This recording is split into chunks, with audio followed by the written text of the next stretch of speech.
everyone. Welcome to another edition of the vAuto podcast. I'm Lance Helgeson with vAuto, and I'll be your host for today's conversation. My guest for today is Jeremiah Mowry, who's Senior Director of Operations for Atlanta Auto Brokers, an independent dealer group that's been in business for 30 years. And we've asked Jeremiah here to join the conversation and talk about how he manages his used vehicle inventory to match market conditions and how technology and tools help him do the job. Jeremiah, welcome to the podcast. Thank you, Lance. Appreciate you being here. And as we always like to start these with giving our listeners and viewers, Jeremiah, a sense of who you are and the business that you're part of. So maybe if you would share a little bit of your background in the car business and your role at the dealership today. I started working for Atlanta Auto Brokers back in 1999. So I just hit my 24-year mark. Congrats. Yeah, 24 years. I don't know where. I don't know where it went. But anyway, I moved here from Ohio I moved to Georgia, Marietta, Georgia, to go to chiropractic college. And I decided I'd like to get a job at a dealership. I'd like to learn the industry. And they wouldn't hire any college kids. They're like, we don't hire college kids. Back then, our store was a Highline, more so Highline exotic store. Mm-hmm. So there was no room for an 18-year-old kid to be test driving cars or showing cars, or a college kid selling cars part-time. But anyway, they gave me a janitor role and said I couldn't drive a car. And the janitor role evolved into learning how to advertise cars, how to recondition cars, how to evaluate cars, how to do condition reports, into learning how to purchase vehicles from the franchise dealerships on trade-in, how to work the auctions. Then the internet came into play in 2001, 2, 3, 4, 5 for us. And then I worked in retail management at our store. We opened a satellite store. And man, from there, I don't know, I've been through a lot of elections. I've been through a lot of depressions, it seems like, or recessions. I've seen a lot of ups and downs I want to call it a short period. I feel like I hadn't been doing it very long because there's always learn, but I mean, it's almost a quarter of a century, I guess. But, all the way till now, I've got to see the business just evolve into what it is. And so now my daily job duties are to make sure that I'm stocking the correct inventory. I'm managing my buyers for the store, managing our sales managers or our general sales managers, all the way down to our mechanic shop, to our detail shop, to all the vendors. And I try to stay in the trenches and keep a pulse on this market, because it's, again, we're on what, November 9th, 2023. And this is the market I feel like I've seen again. And it's a scary market. It's not like, oh my gosh, this is so exciting to be in this business. It's, oh my gosh, like we're in the roller coaster that's at the bottom of the roller coaster. So, it's all that to be said, that's I guess my background. Yeah. So no looking back, no regrets about the chiropractic gig you initially set out to pursue. I often have that. I have that thing of, I didn't get to finish something. I dropped out of college because I couldn't fund it, and everybody said that's the worst. You're making the worst mistake ever going into the car business. To start a career in that's a horrible idea. Yeah, I mean it was at the time, because I remember writing VIN numbers down, stocking cars in with pen and paper, and man, I was like, I cannot handle writing another VIN number. There's no way I'm doing this the rest of my life. I hate writing VIN numbers. I hate getting the miles off these nasty trade-ins. And I'm like, I'm not going to be a car salesman the rest of my life. I can't. What am I going to do? Tell my kids I'm a car salesman? Well, guess what? Yeah, I tell my kids and all their friends and all the teachers at schools and all the businesses that we go in and speak to and help out with, I'm a used car salesman, baby. That's at the end of the day, that's what I am. I'm a used car salesman, and I love writing VIN numbers down, even though I really don't. I hate it, but I do love it. Awesome, awesome. And just one other quick point on the business itself. Big two locations. You've got your own. I think you said service and detailing operation. What's your like monthly retail number generally? We have we have three retail locations. We have a the third retail location we opened up in 2012. Um, we opened one during COVID. So those are our three active, and of course the mothership that's been here since 1987. So that's our hub for everything. In the mechanic shop we have is across the street from our main store here. But retail. If we can retail 100 cars a month, I think that's what you're asking me, right? Yeah, yeah. Like just to give viewers a sense of like what kind of volume you guys do. Yeah, I mean there's points where we'll retail if we retail less than 100, we're feeling it. There's an oopsie somewhere. But typically, if we're doing 100 to 150 cars, I know that's a huge range, but again, depends on what inventory is available and all the factors in the market. But yeah, so if we're shooting between 100 to 150 retail a month, and then we can wholesale another 50 to 100 in that range, that keeps the lights on, that keeps everybody healthy. Okay, okay. Now I guess it was about a decade ago or so ago when you guys signed up for vAuto's provision system, and I'm just flashing back to that period.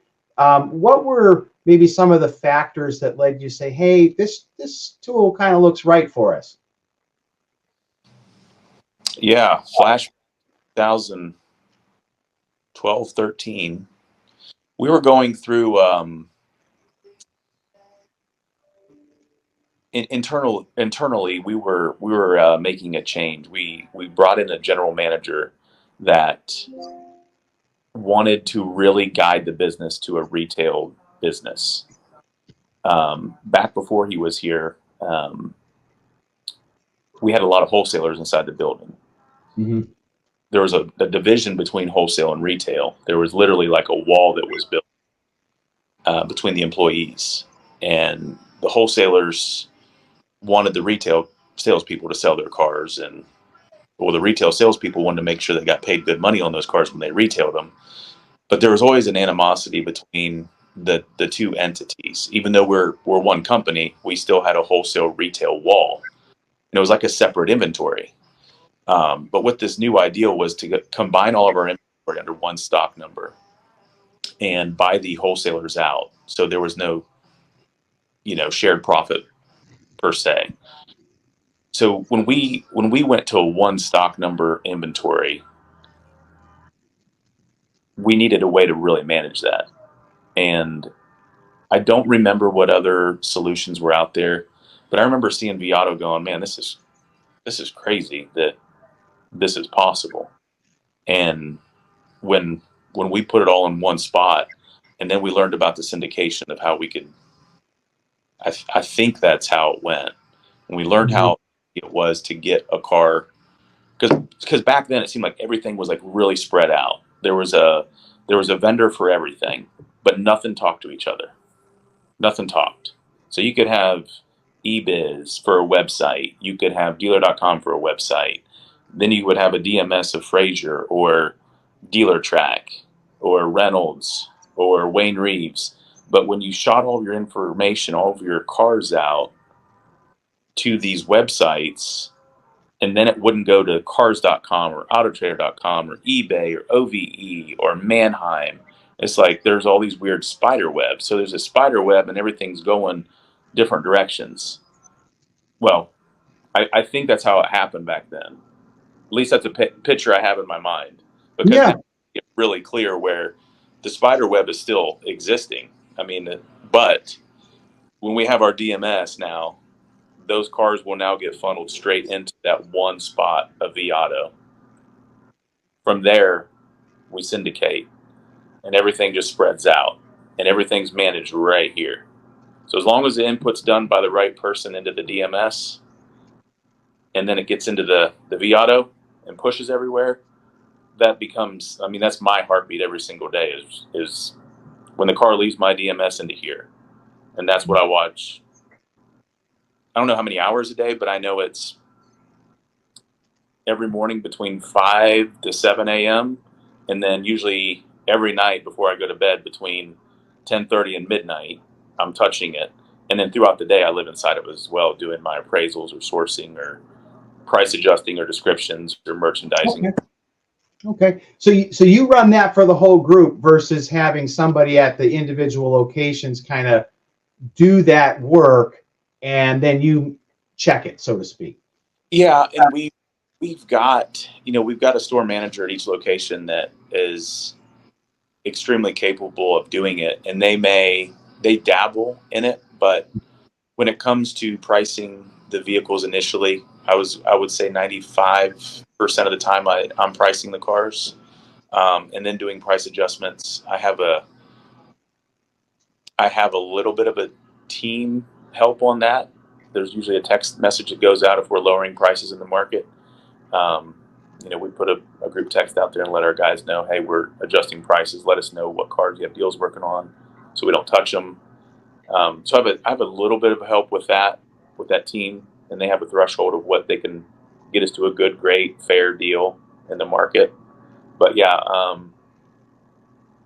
I feel like I can manage that part of the business because to me it's easy. That's the easiest part of my day is sitting inside vAuto and looking at my heartbeat. Not trying to give vAuto a plug like that, but it literally is yeah, I am. I'm giving you a plug. Sure. It's my heartbeat. And I often think there's other options out there that are less money, but I am terrified. My managers are terrified. If I was to say, hey, I'm going to save us probably half the cost every month, they would, don't do it. Don't touch it. Don't touch it. So it's their heartbeat as well. That's the only thing they've ever known because they've all been with me for probably 10 years. Yeah. And so they've only been on vAuto. They only understand vAuto. Understood. Now, so let's talk about pricing for just a second, Jeremiah. When that car comes to you for that initial pricing, um, as I think of dealers who use provision, it seems like you've got what we might call true blue velocity. Mark them up and then bring them down over time, and that's kind of applied across all the cars. Then there's maybe a hybrid where the dealers might be looking at things specifically related to market days supply and kind of making adjustments, not necessarily on a car by car basis, but it's certainly not a one size fits all. And I guess I'm kind of curious, and then there's also the strategic goal, gross or volume. So how would you describe what your approach is there as you're looking at a vehicle for the first time and deciding where to put it on the market? Yeah, I don't think there's a right or wrong way of doing this because I've tried or I've seen all the above what you just described. I mean, that's a very common practice for all of us. We think we steal something, and we think that we should mark it up X amount, and we don't pay attention to market day supply. We don't pay attention to how many no sales were at the auction of that same exact car. There's a reason maybe you bought that car so cheap. Yeah. All the other dealers aren't selling them. So maybe there's a huge market day supply in the wholesale market. And either way, yeah, you're just going, man, I stole that car for 10 grand. I'm going to price it for 15. I believe we try to practice that every car stands on its own legs. And we have a wholesale backbone with, the exit strategy of, hey, what's the car wholesale for? When we go into the acquisition process, what can we wholesale this car for?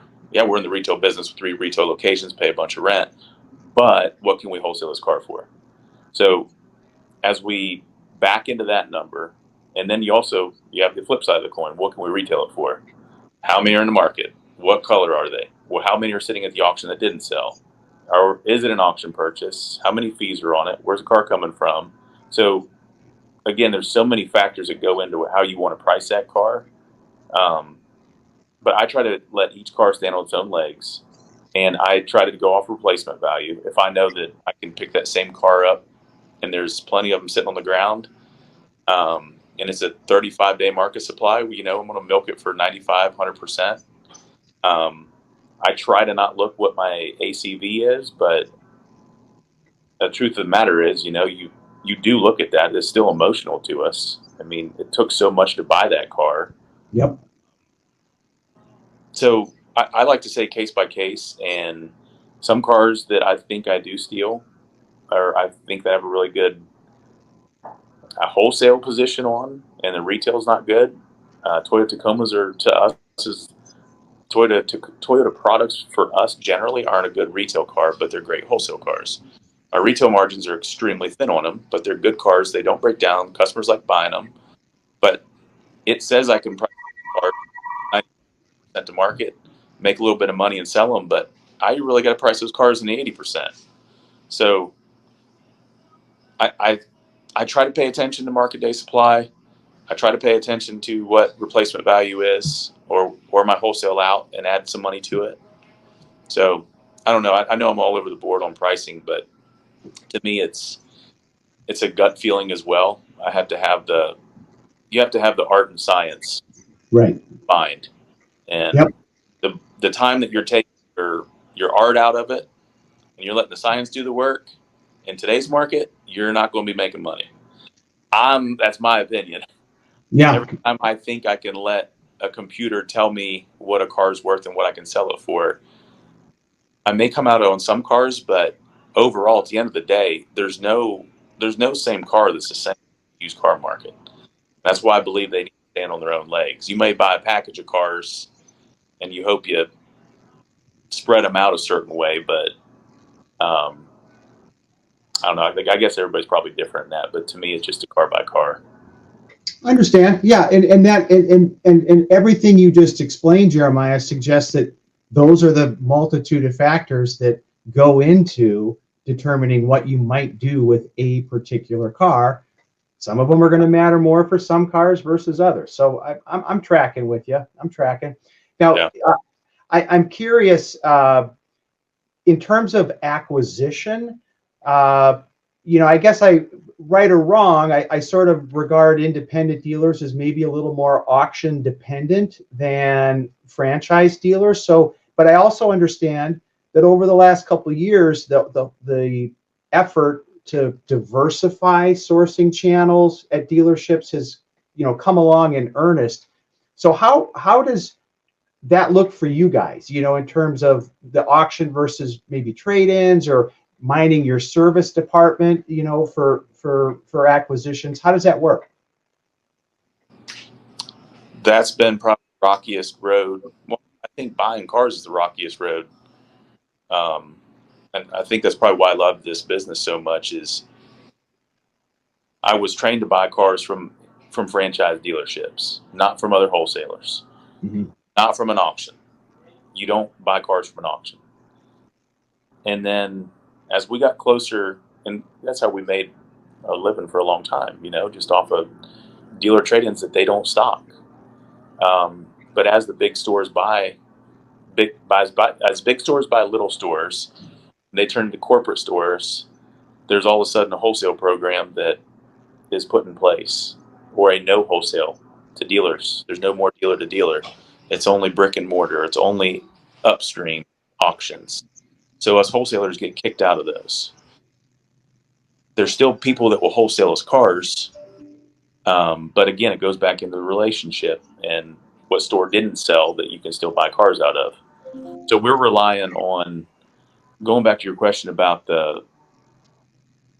were you asking the ratio between the auction versus the other type of sourcing? within That the. that's I was just curious for a flavor of that diversification that's happening, and you've described some of the shift you guys have had to make. Yeah, so that shit really, like you said, 3 years ago, you can mark it back on the calendar, in March of 20.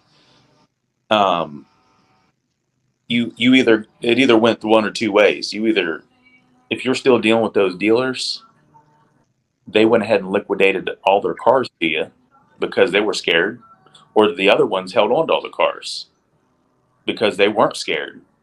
Well, then as COVID turned on, people in certain pockets did really well. Those dealers obviously didn't have their new car store trades because the supply was down. So Right. at that point, I had to really figure out, okay, if I'm not getting these new car store trades, we really need to get into this auction business again because we've had the cycles where we've had to buy from auction. Mhm. So, my one of my goals by the end of this year was to be, I'm not going to say 100% away from buying from auction, but I really only wanted to have maybe 15 to 20% of my cars that came from an auction. And I don't I don't know if that can happen this year, but being that there's only 40, 50 days left, but I mean that's my goal for 24 for sure, is not be completely, because I think that's impossible because there's always cars at the auction you need for your clients, but man, would it be great to not have to pay all these fees all the time? Yeah. Would it be great just to be able to help the local dealers out who's trading a Mercedes in at the Ford store, like, and they don't want to stock a Mercedes, they don't want to stock a Volvo, but turned us independent guys that we like to roll our sleeves up and figure out what something's worth, and have that relationship with these guys, and be able to buy the good and the bad. So, and then also, you got your direct purchases from the consumer with all the tools that are in the market. Um, there's a lot of ways it's been beat pretty hard during COVID since there was a shortage of cars. That consumer market, or direct to consumer market, it's a tough competitor if those people have a CarMax or Carvana or Vroom offer. I mean, it's hard to transact, but also if you have a relationship with one of those three companies, you can still buy that car from that customer and flip it to one of those sources if you have to. So there's still a way for you to buy a car and keep a margin. Mm-hmm. Mm-hmm. And naturally, that's where the deals are, right? Yep. Yep. So arbitrage from one to the other. Yeah. Uh, I'm curious, on the wholesaling side, Jeremiah, that I know that you've used Upside a little bit, one of Cox Automotive's outlets for dealers. What's been your experience there? And given these other channels that you just mentioned, how do you decide what goes to maybe Upside versus somewhere else? It's probably the cliche thing that people say, how many tools you got in your belt. They're all tools that are in our belt, and depends which one you want to use that day, I guess. But in theory, it'd be nice to shop them all. That's not a perfect world, but we know from doing it for a minute, there's generally a following of dealers that like to buy from certain places. So, and buy certain cars. So we may know that these $5,000 and under cars go here first. And if they don't hit the floor that we're looking for, then they may go here. Or we may get a baseline from one of the other venues and then try it over here. If it doesn't bring the money here, you have your out here. If that doesn't work, you got a one-way trip to the brick and mortar, the local brick and mortar place. But yeah, I mean, the cool thing is we're blessed with all these options, and all the money that has gone into these companies on research and development and building these apps and building the technology, and everybody buying data to show what these cars are worth, and getting all the dealers to sign up. I mean, we always look for the fastest. I shouldn't say the fastest. Let's just call it the most efficient way to wholesale a car. We look at it for retail as well, but since we're talking about wholesale, the most efficient way to wholesale a car, number one, is you don't have to have a manager go to an auction. You Right. don't have a manager go to the back lot and look for keys. But if you can have a group like upside we're talking about. You can do that through your appraisal process. You can get your guaranteed number. You have that baseline. Man X comes in and writes the CR on it for you, or validates it, and you put it in the auction. It's pretty efficient that way. There's the 90-10 split they do. They upside also has another thing. I don't know if they've rolled out to everybody, but they've they're trying to find a way to gain that business back of not having a car leave your lot and play a game, I guess. That's a fun game for us. But how do you decide what goes where? I think it goes into relationships. Like my store managers, they may have a relationship with the VSI that comes out from ACV. They really like that guy, so they're going to give him 3 or 4 cars to write inspections on. I personally am always inside vAuto, so I'm always getting instant cash offers and seeing where my cars stack up inside upside. Um, Mm-hmm. so to me, and I have a very good performance manager that's amazing. So, and that guy's pushing me to do business all the time with them. So they're going to see my cars better than, let's say, CarMax, because CarMax isn't calling me saying, "Hey, send me some cars. Hey, try to sell me something." They do come in and visit us, but I think it's what you're comfortable with in the relationships, which is what I think this business needs to get back to, is having relationships from these companies. Come in, help me grow my business. Like, help me, don't waste my time, but help bring me a good idea that I can implement to maybe get another car bought, get another car sold, and maintain actually some money and cut your fees. Like, quit charging me for everything. Like, quit feeding me to death. I kind of got off on a tangent about that. Fees and me, I just don't. It's a sore spot.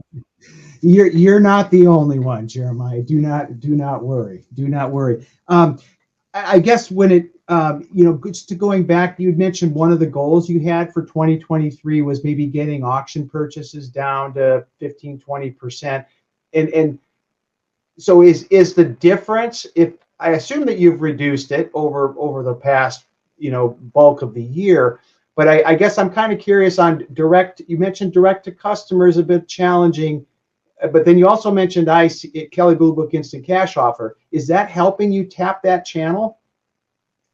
Yeah, we've had a buying center probably as long as we've had the vAuto product. Okay. Each location, we had each location continuous, and then we couldn't afford the cost of it for the amount of cars we were buying. So the leads are there. The hard part is always buying a car from a consumer is so labor intensive. It's so labor intensive. Um, and man, I've tried it all. We still try it all. I just got off the phone with another company that's new, that's trying to get into the space. But with KBB, we, if you want to speak with them or speak about that directly, like, we're getting the leads. We get people that want to sell their cars, and when we get a hold of them, these people bought these cars in the last 3 years. Guess what? They paid through the nose for them. Yeah. Guess what? The banks aren't loaning through the nose for them right now, and we're dealing in our market. We're dealing with a lot of customers extremely upside down.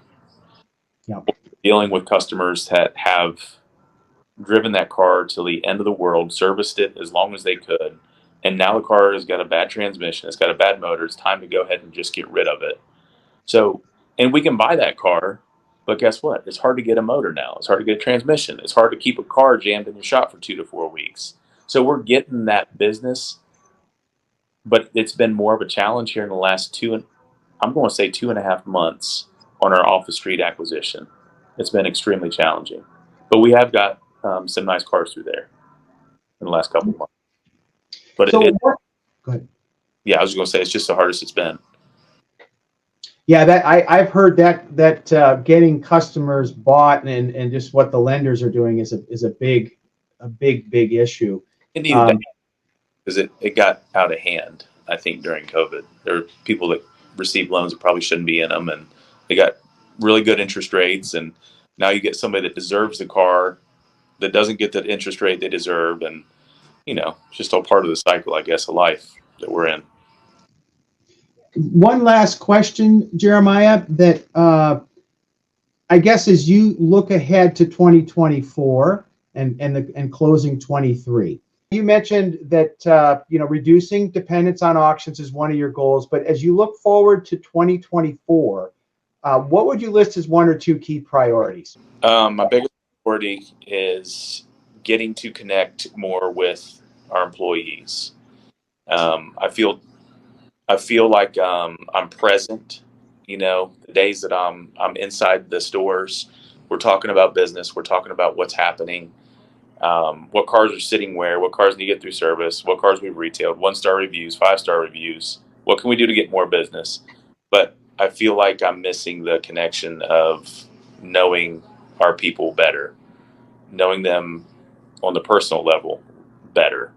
That maybe is a me problem, but I feel like I just need to be connected more to my team, and they've been with me for a long time, or been with us for a long time, and by doing that, I need to talk to them about bringing in more people, because these guys are working, these gals are working 2 to 4 positions and working sometimes 6 days a week.